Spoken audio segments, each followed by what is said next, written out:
vamos a descubrir a partir de una perspectiva bíblica qué dice las escrituras acerca del dinero y cuál es la manera correcta de manejarlo para entonces entrar en el concepto de ser buenos mayordomos o buenos administradores de lo que Dios nos da.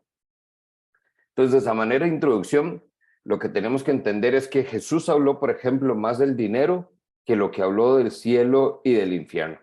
Es más, habla más del dinero que de cualquier otro tema. Por ejemplo, de las 38 parábolas registradas de Jesús, 16 de ellas se refieren a cómo manejar finanzas y bienes materiales. La Biblia tiene entonces al menos unos 500 versículos sobre oración, un poquito menos de 500 sobre el tema de la fe, pero tiene más de 2.350 pasajes que hablan o hacen referencia al dinero y a las posesiones. Entonces, vemos que esto es algo importante para Jesús, fue algo que se tomó su tiempo para enseñarlo y enseñarlo bien. Entonces, vale la pena que nosotros prestemos atención también a esto. Conforme vamos aplicando las economías los principios de economía de Dios en nuestra vida terrenal, vamos a comenzar entonces a ver que hay cambios significativos.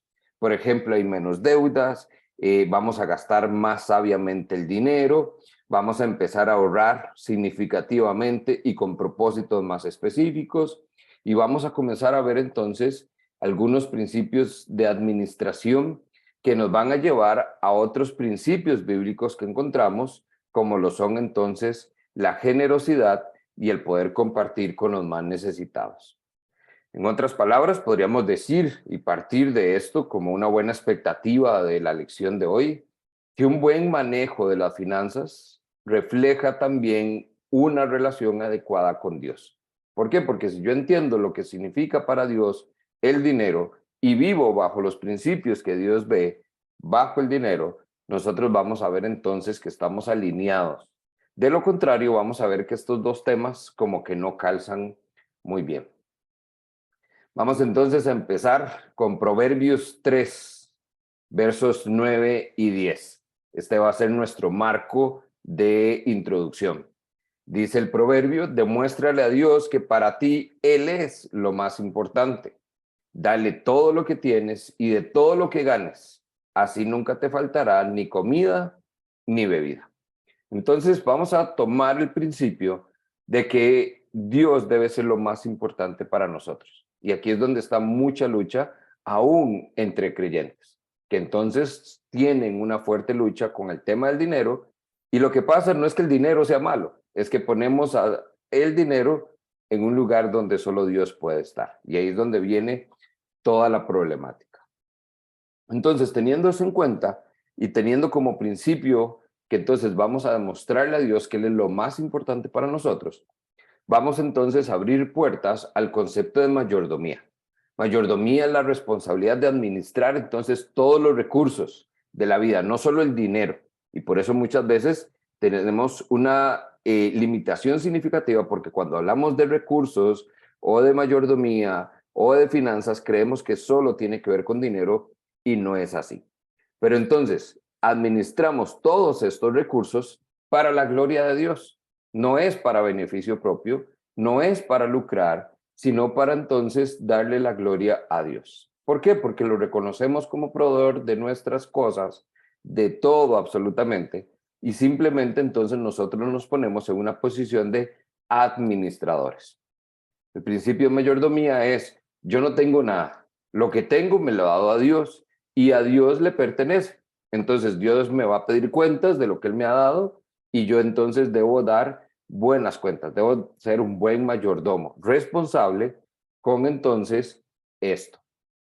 El término mayordomía viene de oikonomos, que es tanto la tarea de administrar bien los recursos como la persona que administra los recursos. Es decir, hace referencia a mayordomo en términos del rol que cumplimos y mayordomía, la tarea que desempeñamos. Vamos a ver 3 principios primero respecto al dinero. Dice Ageo 2:8. Mía es la plata y mío es el oro, dice Jehová de los ejércitos. Principio número 1, todo es de Dios. Mío, dice el Señor, ¿verdad? Él es Entonces, el dueño de todo. exactamente. Y ahí es entonces donde nosotros entendemos el famoso mío y esa etapa, ¿verdad? De los bebés conforme van creciendo, que es mío, mío, mío. Nada, muchos cristianos no maduros, cristianos que entonces son inmaduros en la fe, viven bajo ese concepto. Es que eso es mío, yo me lo gané, es mi trabajo, yo con eso entonces, como yo soy bueno, con el sudor de mi frente me gané y esto es mío. Y no es correcto. Todo es... Deuteronomio 8:18. Uh-huh. Sino acuérdate de Jehová tu Dios, porque Él te da el poder para hacer las riquezas, a fin de confirmar su pacto que juró a tus padres como en este día. Él es el proveedor. Todo proviene de Dios. Eso. Primera Crónicas 29:14 dice, porque ¿quién soy yo y quién es mi pueblo para que pudiésemos ofrecer voluntariamente cosas semejantes? Pues todo es tuyo y lo recibido de tu mano te damos. ¿Okay? Tercer principio, todo le pertenece a Dios. Aquí es donde a veces podríamos pensar que esto es lo mismo, si es de Dios, le pertenece a Dios. Pero lo que vemos en el primer principio que nos compartió don Luis, Ageo vea la posición y quién es el que está hablando. Dice el Señor, mía es la plata, mío. Entonces es un sentido de yo soy el dueño. Pero el que nos está leyendo José ahorita en Primera Crónicas es la posición que entonces dice quiénes somos nosotros y quién es Dios. O sea, nosotros entendemos entonces que es que todo le pertenece a Dios. 3 principios, todo es de Dios, todo proviene de Dios y todo le pertenece a Dios. Cuando nosotros enmarcamos el tema del dinero bajo estos 3 principios, vea que aquí no hay espacio para mío, ni para yo, ni para nada. Entendemos que el tema del dinero es un tema que también nace en el corazón de Dios. No es necesariamente un invento humano. El ser humano ha ido desarrollando monedas y algunas herramientas, pero el principio nace también en el corazón de Dios. Mateo 6:24, leo la versión Reina Valera. Ninguno puede servir a dos señores, porque odiará a uno y amará al otro, o estimará a uno y menospreciará al otro. No podéis servir a Dios y a las riquezas. Vea que entonces aquí ya no solo hablamos de principios, sino que vemos que la Biblia nos da advertencias muy puntuales con las riquezas. Entonces, ¿cuál es la primera advertencia? Va a haber una lucha entre Cristo y el dinero. Y Jesús fue muy puntual cuando lo dijo, no se puede servir. ¿Qué quiere decir? Que había gente sirviendo al dinero. Esclavos del dinero siempre han habido. Entonces, simplemente es que no lo reconocemos. Pero desde el tiempo de Jesús, Jesús vio que sus corazones querían también servir al dinero y querían servirle a él. Entonces, primera advertencia, cuidadito con un corazón que esté luchando entre servir a Cristo y servir al dinero. Lucas 16, 10 y 11. Uh-huh. Dice así, si son fieles en las cosas pequeñas, serán fieles en las grandes, pero si son deshonestos en las cosas pequeñas, no actuarán con honradez en las responsabilidades más grandes. Entonces, si no son confiables con las riquezas mundanas, ¿quién les confiará las verdaderas riquezas del cielo? Excelente, gracias. Vea qué linda esa versión porque nos lo deja con la pregunta, que es justamente lo que tenemos que reflexionar. La forma en que administramos nuestras finanzas es una expresión de nuestra condición espiritual interna. Es un tema de integridad, poco o mucho, pero si no lo soy fiel en lo poco, no seré fiel en lo mucho. Y segundo, es si no puedo ser ni siquiera fiel en lo poco aquí en la tierra, ¿cómo podría esperar que el Señor me dé una gran bendición y una gran recompensa en el cielo? Entonces, no solo lo pone en un tema práctico en nuestra vida acá, sino en temas también de vida eterna, ¿verdad? De saber que entonces no vamos a poder recibir de todo lo que Dios puede dar si no hemos demostrado en esta vida, en este mundo, que podemos encargarnos por lo menos de ser fieles en lo poquito? Proverbios 28-22. El tacaño ansía enriquecerse, sin saber que la pobreza lo aguarda. Vea que entonces es muy puntual también la advertencia, ¿verdad? ¿Qué es lo que busca la gente? Enriquecerse, acumular, ¿verdad? Y ese es el tema con el dinero. El dinero no es malo, el problema es cuando queremos demasiado. Y cuando demasiado nunca es suficiente y queremos más y más y más. Tercera advertencia, entonces, es fácil caer en la tentación de tener más dinero. Advertencias, hay una lucha entre el dinero y Cristo. Número 2, la forma en que administramos nuestras finanzas refleja la condición interna de nuestro corazón. Y número 3, podemos caer fácilmente en la tentación de querer tener más y más. Ahí es entonces donde tenemos la escritura famosa, porque raíz de todos los males es el amor al dinero, el cual codiciando algunos se extraviaron en la fe y fueron traspasados por muchos dolores. Este para mí es como el verso clave en cuanto al problema que hay alrededor del dinero. Y da dos énfasis. Uno, dice que entonces por codiciar el dinero, vea el tema, se extraviaron de la fe. Entonces, no solo es el tema de que nos va a generar muchas consecuencias, es que por estar prestando atención al dinero, perdí de vista mi camino con el Señor. Y dos, que es la consecuencia que vemos acá en este mundo también, es que entonces fueron traspasados por muchos dolores. Por estar entonces enfocado y codiciando el dinero, vea que entonces hay severas consecuencias, hay problemas, llámele dolores, sufrimientos, cualquiera que sea entonces la experiencia que quizás ya se ha llevado. ¿Ok? Lucas 12:15 nos dice también, tengan cuidado, advirtió la gente, absténganse de toda avaricia, pues la vida de una persona no depende de la abundancia de sus bienes. Este para mí es entonces lo que compensa esta otra parte de las escrituras, porque lo que nos da es en el corazón del ser humano. Mucha gente define su vida, su identidad, su estatus social a partir entonces de la abundancia de bienes que tiene. Usted lo ha experimentado quizás, gente que se avergüenza porque es pobre, siente que entonces porque no tiene mucho, no es nadie, no es suficiente, hay otros mejores. Y Jesús es muy puntual entonces cuando dice, la vida de una persona no depende de la abundancia de sus bienes. Mateo 6:24 dice, ninguno puede servir a dos señores, porque odiará a uno y amará al otro, o estimará a uno y menospreciará al otro. Proverbios 28-22. Quien solo vive pensando en dinero, acabará más pobre de lo que se imagina. Proverbios 19, don Mario.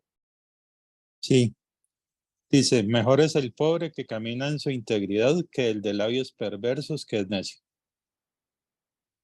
Mateo 6:19. No hagáis tesoros en la tierra, donde la polilla y el orín corrompen, y donde los ladrones minan y hurtan. Sino haced tesoros en el cielo, donde ni la polilla ni el orín corrompen, y donde los ladrones no minan ni hurtan. Porque donde esté vuestros tesoros, ahí estará también vuestro corazón. Salmo 73 dice, en cuanto a mí, casi se deslizaron mis pies, por poco resbalaron mis pasos, porque tuve envidia de los arrogantes, viendo la prosperidad de los impíos. Hebreos 13:5, nueva versión internacional, dice, manténganse libres del amor al dinero y conténtense con lo que tienen, porque Dios ha dicho, nunca te dejaré, jamás te abandonaré. Entonces, vean que hacemos este ejercicio porque usted puede llamarle de una manera o de otra, ¿verdad? ¿Qué es lo que estamos viendo acá? Algunos de los más evidentes, que son los que tal vez escuchamos, como la avaricia, la codicia, ¿verdad? Pero vean que hay otros temas que salen a relucir que no necesariamente vemos como pecado, y por eso no le damos la importancia. Pero vea entonces el peligro para nuestro corazón. La Biblia entonces también nos da 3 conceptos que vamos a utilizar el día de hoy. El primero de ellos, ya lo hemos visto en algunos de los pasajes, es riqueza. Vamos entonces a encontrar el tema de lo que es el hombre rico o la gente que estaba acumulando riquezas. La advertencia es: no acumulen tesoros para sí aquí en la tierra, acumulen tesoros en el cielo. Entonces hay un concepto de riqueza, o sea, ¿cuánto podemos tener? Entendiéndose que ahí incluye primeramente el tema del dinero, pero también en aquel entonces, y por las parábolas y las historias que encontramos en las escrituras, vemos que nos hablan de cosechas, de ganado, de tierras, hasta de los granos, ¿verdad? Entonces, estamos hablando que simplemente es todo aquello que yo puedo llegar a tener. El segundo concepto que debemos tener muy presente es el término provisión. En este momento nosotros entendemos que si Dios es dueño de todo, todo le pertenece a Dios, y Dios es dueño de todo, Dios entonces es el que se va a encargar de proveer para nosotros. Y esto tiene que estar entonces muy arraigado en nuestro corazón, porque la dependencia de nuestra vida en Dios va a partir de el confiar que el Señor realmente va a proveer. Filipenses 4:19 nos recuerda: y este mismo Dios, quien me cuida, dice Pablo, suplirá todo lo que necesiten de las gloriosas riquezas que nos ha dado por medio de Cristo Jesús. Suplirá todo lo que necesiten. Eso es lo que hace entonces la provisión del Señor. Y el término que entonces terminamos también como un tercer concepto es el de mayordomía, es decir, ser buenos mayordomos. Y esto lo podemos ver desde 3 perspectivas diferentes. Lucas 16 nos habla entonces de administración. Génesis 41 nos da el término planificación. Lucas 14 nos habla de un tema de presupuesto. Entonces, rápidamente, ¿cuáles son los conceptos? Es: yo tengo porque Dios me da y Él espera que yo haga algo con esos recursos. Administrar. La planificación es entonces saber que todo lo que estamos haciendo es para la expansión del reino. Esto es un tema de planificar todo aquello que tenemos y en qué lo vamos a invertir. Y el tema de presupuesto es la historia aquella que entonces nadie comienza a construir sin saber qué es lo que va a ocupar y saber si le alcanza para terminar la obra. Entonces, ¿qué es lo que nosotros tenemos que ver? El concepto de mayordomía es muy amplio en las escrituras y tiene que ver quizás con planificar bien, presupuestar o administrar, que claramente son conceptos de finanzas o conceptos aplicables al dinero. ¿Ok? Siendo eso claro, entendamos lo siguiente. Dice Pablo también, Filipenses 4, he aprendido a contentarme cualquiera que sea mi situación. Sé vivir humildemente, es decir, con casi nada, y sé lo que es tener en abundancia, es decir, teniendo mucho. Entonces no es un tema de si tengo poco o de si tengo mucho. Es con lo que sea que tengo, poco o mucho, cómo voy a vivir y cómo lo voy a administrar. En las escrituras escuchamos de diezmos y de ofrendas. ¿Okay? Vamos entonces a abordar primero el tema de los diezmos y vamos a tratar de entender un poquitito a qué se refiere el tema de los diezmos. ¿Okay? Si Dios me acompaña y me protege, yo voy a ver, le voy a pedir a Dios que si me da comida y me da ropa, y si regreso sano y salvo a la casa de mi padre, entonces el Señor será mi Dios. Y siendo así, de todo lo que Dios me dé, dice Jacob, yo le daré una 10ª parte. Ahí es donde comenzamos, es la primera vez que encontramos el concepto de diezmo, porque cuando hablamos de diezmo es de 10, de una 10ª parte. ¿Ok? Entonces el diezmo no es un concepto bíblico, o sea, no es algo que fue elegido para hablar de lo que usted y yo damos al Señor, es simplemente un concepto general que hace referencia a una 10ª parte de algo. Más adelante, Levítico, recuerde que ya aquí el Señor está instruyendo a su pueblo. Dice, el diezmo de todo producto del campo, grano, fruto. Todo esto le pertenece al Señor, pues está consagrado a Él. En cuanto al diezmo del ganado mayor y menor, 1 de cada 10 animales contados será consagrado al Señor. Entonces, Levítico ya nos da una perspectiva de cómo Dios veía este tema. Dos conceptos acá. Uno, vea que entonces no solo hablamos de dinero, ahí está hablando de grano, de frutos, de animales, ¿ok? Ganado. Y nos está dando el propósito. Dice que esa 10ª parte de los granos sembrados, de los frutos de los árboles y de los animales del campo, estaban consagrados a Dios. Es decir, hay un tema de que es porque le pertenece a Dios y se lo consagraban. Consagrar es ofrecer a Dios en un reconocimiento de Dios. Esto es para usted, porque usted es mi Dios. ¿Ok? Malaquías, que es el fin del Antiguo Testamento, nos da esta indicación. Traigan el diezmo íntegro para los fondos del templo. Vea que entonces ya aquí no era el tabernáculo, no era Dios instruyendo a su pueblo, ya está la estructura que conocemos del Antiguo Testamento, hay un templo, y dice entonces, traigan los diezmos al templo y así habrá alimento en mi casa. Pruébenme en esto, dice el Señor, y vean si no abro las compuertas del cielo y derramo sobre ustedes bendición hasta que sobreabunde.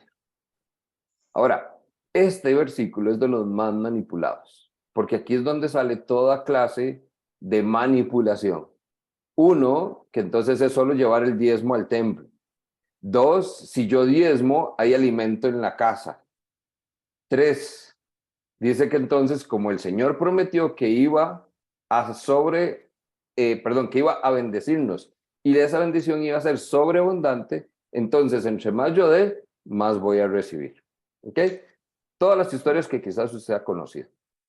Entonces, nada más que lo que quiero enmarcar acá.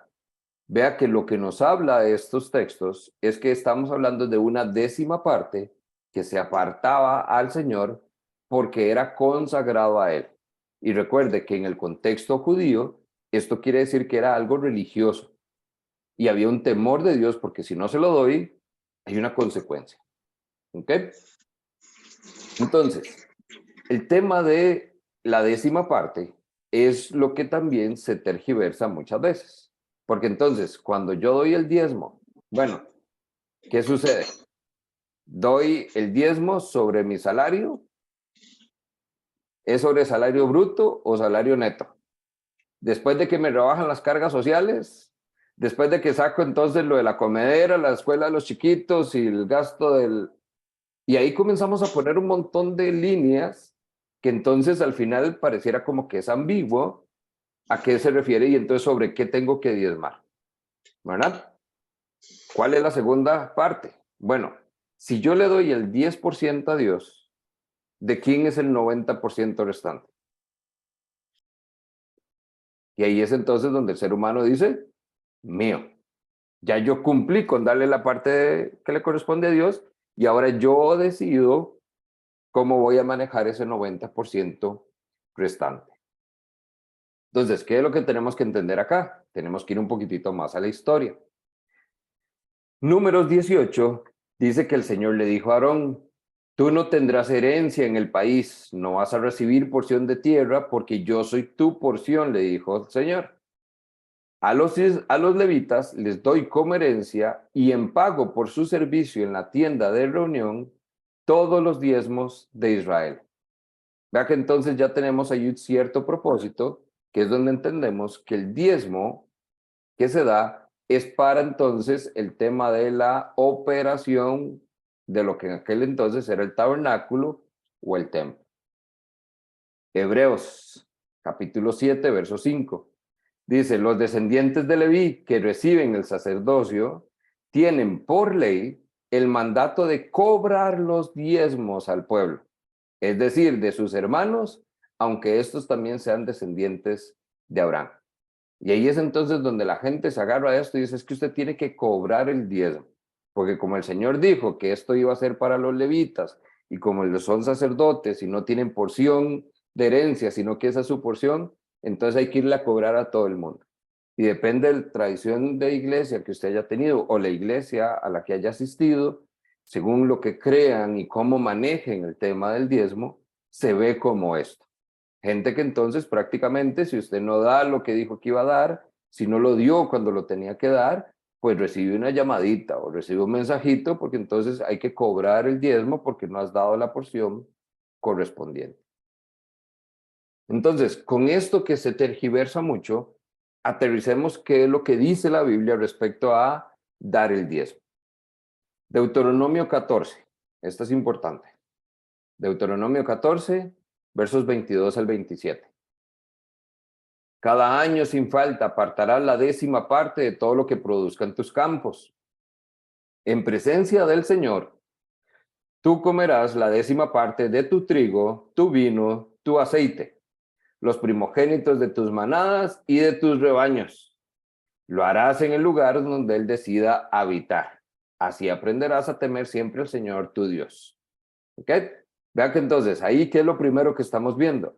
Esto de nuevo es instrucción de Dios al pueblo de Israel. Un pueblo que todavía no ha llegado a la tierra prometida, tiene una tienda donde entonces el Señor decide habitar y dice que en presencia del Señor es que van a diezmar y no dinero. Vea que estamos hablando de trigo, vino, aceite, manadas, rebaños. Y no termina ahí. Dice el verso 24. Pero si el Señor te ha bendecido y el lugar donde ha decidido habitar es demasiado distante, de modo que no puedes transportar tu diezmo hasta allá, entonces lo vas a vender y vas a presentarte entonces en el lugar con el dinero producto de la venta. Con ese dinero podrás entonces comprar lo que quieras, ganado, ovejas, vino o alguna otra bebida fermentada.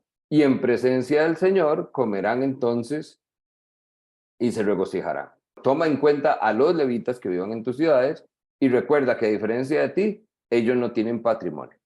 Entonces, cuando es unos capitulitos después, Deuteronomio 26, dice, cuando ya hayas apartado la 10ª parte de todos tus productos del tercer año, que es el año del diezmo, se le dará al levita, al extranjero, al huérfano, a la viuda, y todos ellos comerán y se saciarán en sus ciudades. Entonces, hay un diezmo que se hacía, digamos, tradicionalmente, y cada 3 años había un diezmo especial. Más adelante, Levítico 27, el diezmo de todo producto del campo, ya sea del grano de los sembrados o el fruto de los árboles, pertenece al Señor. Si alguien desea rescatar algo de su diezmo, deberá entonces añadir un valor de una 5ª parte. En cuanto al diezmo del ganado mayor y menor, 1 de cada 10 animales será entonces consagrado al Señor. ¿Qué es lo que estamos viendo acá? Y perdón que me extiendo un poquito en esto, pero necesitamos entender el concepto histórico. ¿Qué es? Que hay un tradicionalismo de qué, cómo, cuándo y cuánto es que hay que dar. Entonces, lo que nosotros hoy conocemos viene mucho de esta parte que hasta ahorita lo que estamos viendo es una tradición antigua, una tradición del pueblo judío. Se lo resumo de esta manera. Cuando lea entonces Deuteronomio y Levítico, usted podrá entonces tener un sustento bíblico mayor. Pero el resumen es esto. Los diezmos eran para los sacerdotes de Leví. Una 10ª parte de lo que Dios daba a su pueblo era lo que se tenía que entregar, ya fueran granos, animales, aceite y todo lo que hemos mencionado. Se entregaban una vez al año en el templo. Cada 3 años había un 10% adicional. Si alguien quería redimir estos diezmos, había que agregarle entonces, para hablar en términos financieros, un 20% adicional del diezmo que correspondía. Eso es una 5ª parte. Y si esto no se hacía, que era por obligación, porque era un mandato del Señor, se tomaba como que se le estaba robando a Dios. Entonces se hacía 1 por obligación, pero 2 por el temor, porque si no lo hago, Dios entonces me va a castigar porque le estoy robando. ¿A qué me refiero con esto? Desde el punto de vista del Antiguo Testamento, el concepto de diezmar se da en un contexto judío para el pueblo de Israel en un tiempo donde estaban regidos por el antiguo pacto. Dar entonces el diezmo por obligación y bajo estos criterios está ligado estrictamente a los israelitas en observancia a la ley de Moisés. ¿Cuál es entonces? Porque aquí es donde dicen, bueno, es que ahí entonces nos disparamos al pie, como dicen por ahí, ¿verdad? Entonces, esto quiere decir que era solo en el Antiguo Testamento. Desde esta perspectiva, sí, porque vemos que hay un propósito, un tiempo, un lugar para hacer estas cosas.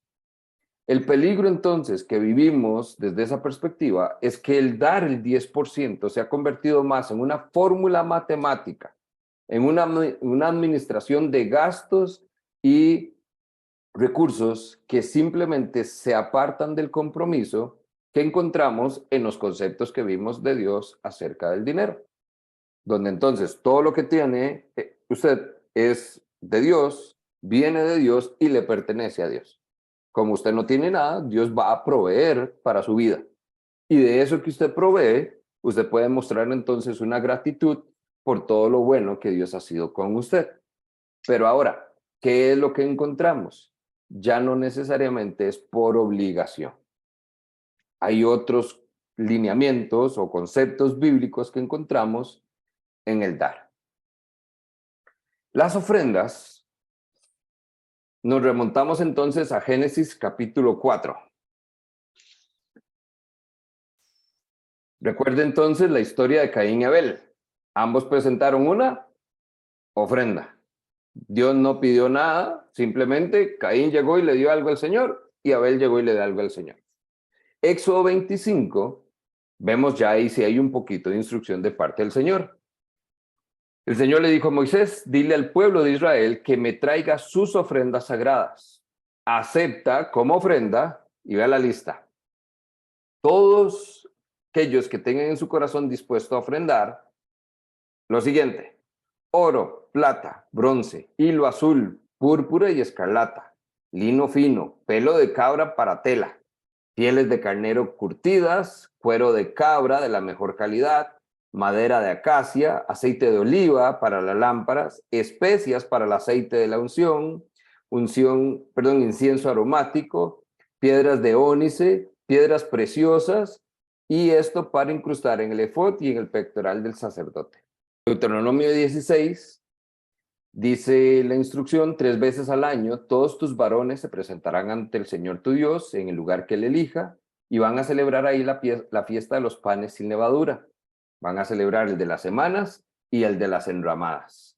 Nadie se presentará al Señor con las manos vacías. Cada uno llevará ofrendas, según lo haya bendecido, el Señor. Entonces, ¿qué es? Cada cierto tiempo se presentaban estas ofrendas y ya Moisés sabía qué se podía recibir. Y eso fue lo que le dio a Aarón y a los levitas. Pero igual que el diezmo, cada 3 años, entonces no solo se daba un diezmo adicional, sino que había que dar una ofrenda adicional. ¿Por qué? Porque había una fiesta en el templo o en el tabernáculo y además, dice el Señor, nadie se presentará con las manos vacías. Tanto diezmos como ofrendas vienen desde el Antiguo Testamento y están muy ligadas a un sistema religioso y sacerdotal que vemos entonces en la historia judía. Ahora, eso no se traduce en su totalidad a nosotros. ¿Por qué? Porque no somos ese pueblo. 2, no nos regimos ya bajo el pacto que tenía ese pueblo, que era la ley de Moisés.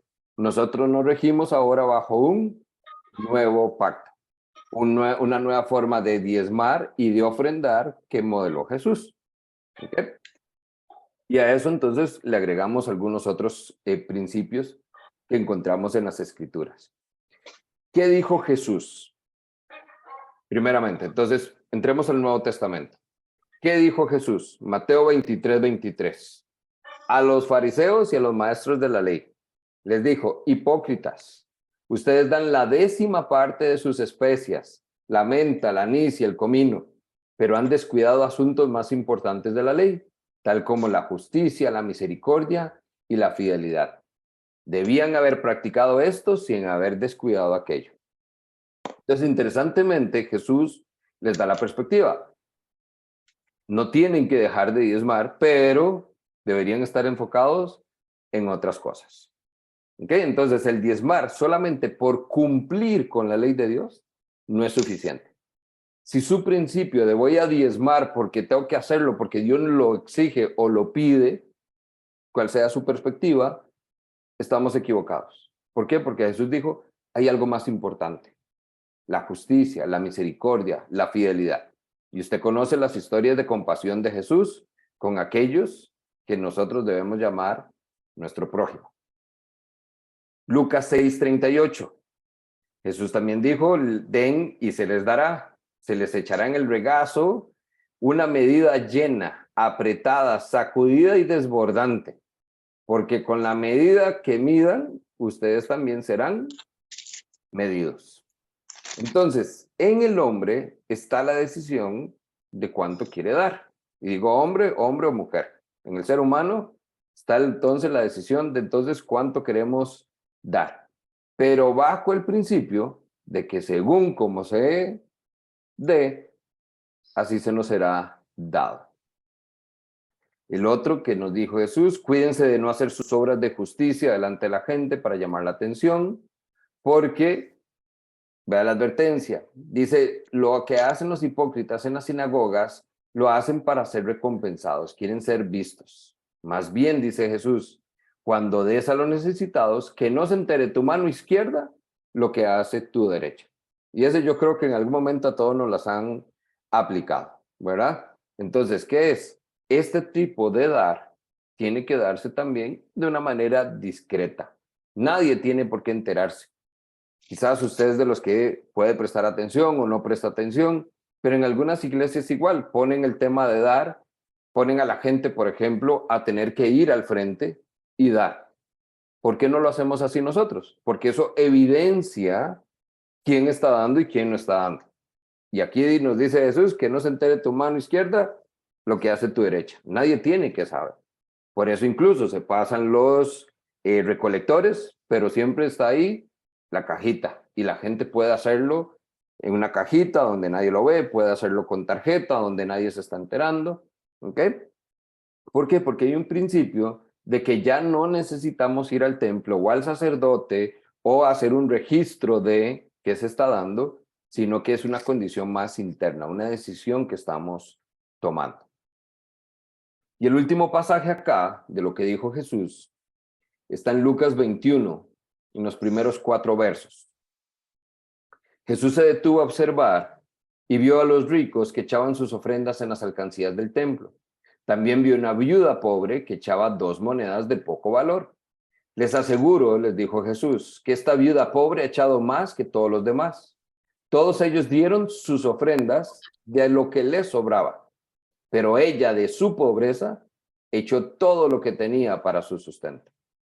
Este es uno de los pasajes que a mí me encanta porque es donde Jesús cambia el paradigma de cómo lo vemos.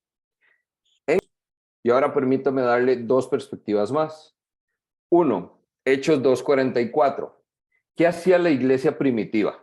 Recuerde que entonces este no es el modelo perfecto de iglesia y no es lo que todo debería hacer. Pero lo que encontramos que hicieron los primeros seguidores de Jesús. Hechos 2:44 dice, todos los creyentes estaban juntos y tenían todo en común. Vendían sus propiedades y sus posesiones y compartían sus bienes entre sí, según la necesidad de cada uno. ¿Qué hacía la iglesia primitiva? No importa cuánto tiene doña Cira, no importa cuánto tiene José, no importa cuánto tiene Luis, todo entonces lo ponemos y lo distribuimos según la necesidad de cada uno. Si yo estoy solito y soy soltero y no ocupo mucha cosa, es diferente la porción probablemente a una familia que tiene hijos y hijos pequeños, etcétera, etcétera. ¿Ok? El concepto entonces no es cuánto y quién, es que somos hermanos, somos de los mismos y entonces vemos que el concepto de riqueza y el concepto de tener es en un sentido de todo lo que tengo es para mi necesidad, pero el resto puede ser para suplir la necesidad de otros. Y el tercer concepto es que dijo Pablo, Pablo entonces aborda bastante este tema. 1 Corintios 16 habla de una colecta para los creyentes. Y dice Pablo que da indicaciones. Di a las iglesias de Galacia que el primer día de la semana cada uno de ustedes aparte y guarde algún dinero conforme a sus ingresos, para que así entonces no tenga que hacer las colectas cuando yo vaya. Cuando yo llegue, entonces ustedes podrán presentar lo que ha sido recolectado. Este es uno de los principios que nosotros vemos tradicionalmente de la iglesia, por lo cual entonces se hace todas las semanas. Pablo entonces estaba acostumbrado a pedir una ofrenda para otras iglesias. Pablo, ¿qué es lo que les está diciendo? Es, ve, hagamos algo más sencillo. Como yo estoy de visita cada cierto tiempo, mejor cada uno aparte todos los días, todas las semanas, el primer día de la semana, y de eso yo entonces llego para recolectarlo. De ahí entonces que tradicionalmente en las iglesias, cada vez que nos reunimos, se haga una colecta similar. En 2 Corintios 8, dice Pablo, en medio de las pruebas más difíciles, su desbordante alegría y su extrema pobreza abundaron en rica generosidad. Ahí es entonces donde podemos entrar y hacer todo un estudio solo de este pasaje.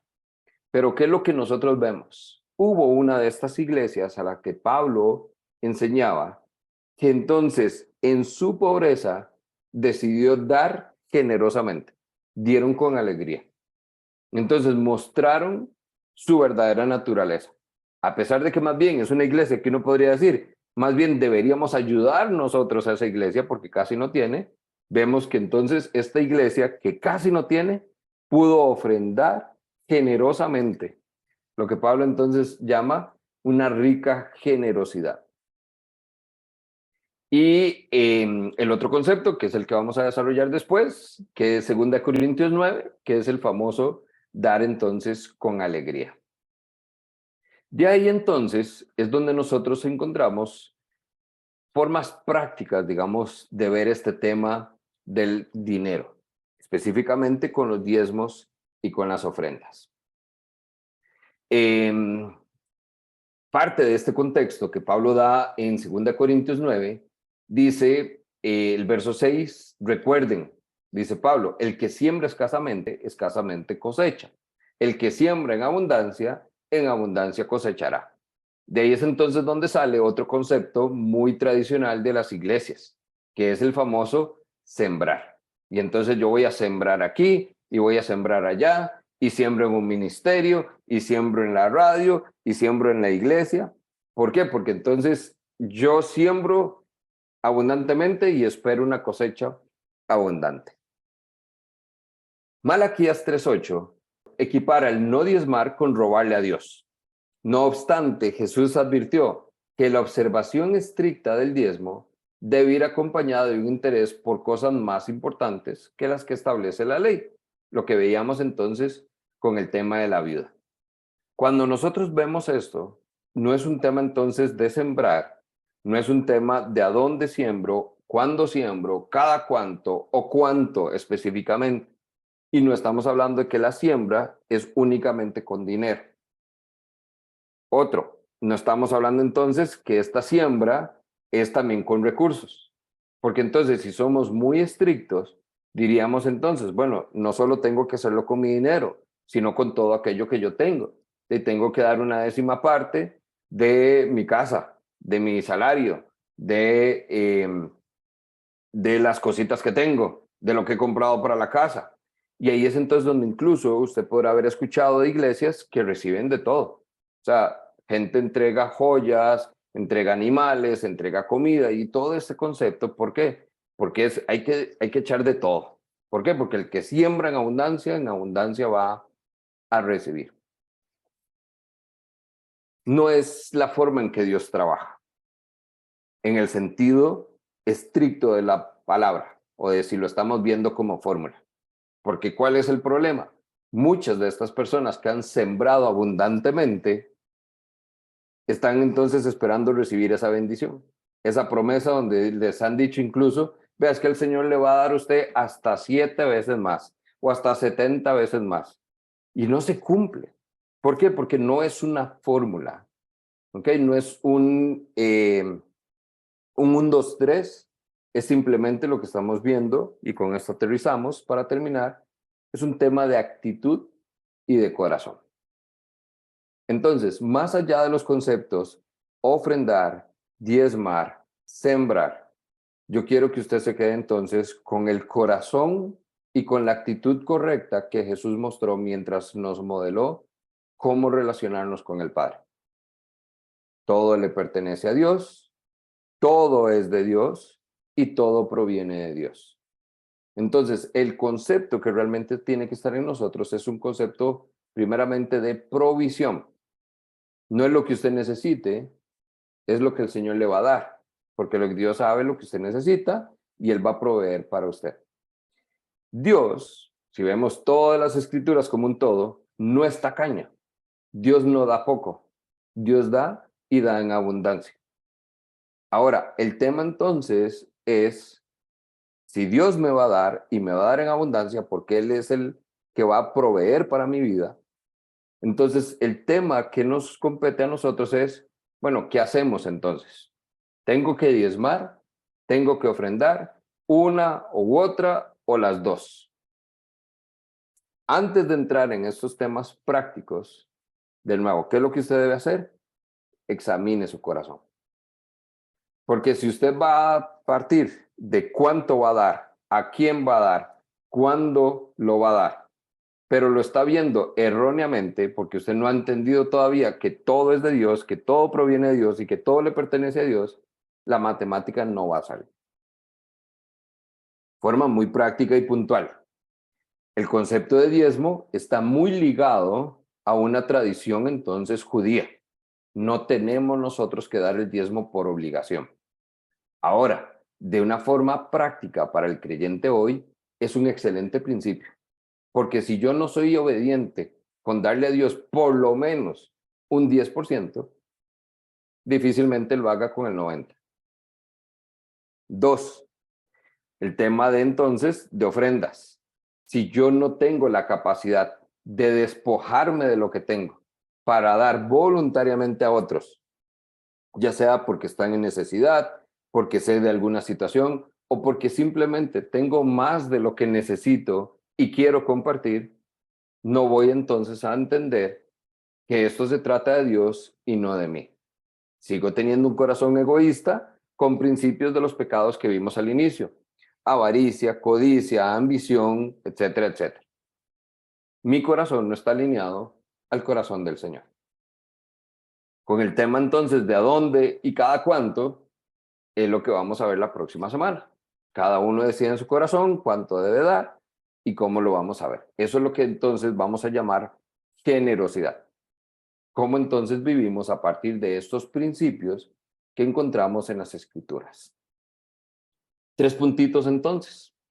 1, la forma en que administra usted sus finanzas y cómo ve usted su economía es una expresión externa de una condición espiritual interna. Cuidadito, porque tenemos que hacer revisión de cómo está nuestro corazón. Número 2, entienda los principios y eso le cambia toda su perspectiva respecto al dinero. No es mío, no es lo que yo tengo, no es lo que gano, no es lo que ocupo, no es lo que quiero o necesito. Todo es de Dios, todo proviene de Dios y todo le pertenece a Dios. Él entonces me va a proveer y yo simplemente tengo que administrar y ser entonces un buen administrador. Y tercero, en el Antiguo Testamento el concepto de diezmar se da en un contexto judío para un pueblo de Israel que está en observancia de la ley de Moisés. En el Nuevo Testamento, el dar el diezmo entonces no se rechaza específicamente ni se recomienda específicamente, sino que lo que se enseña a lo largo del Nuevo Testamento es dar conforme a las riquezas o las bendiciones materiales que el Señor entonces nos ha dado a nosotros. Con los mismos principios. Si tengo poco y doy poco, no puedo esperar más. Si no soy fiel en lo poco, no podré ser fiel en lo mucho.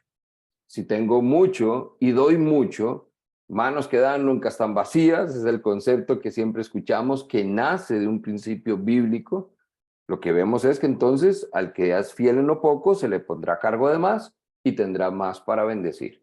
¿Por qué tenemos más? Porque tenemos la capacidad de dar más.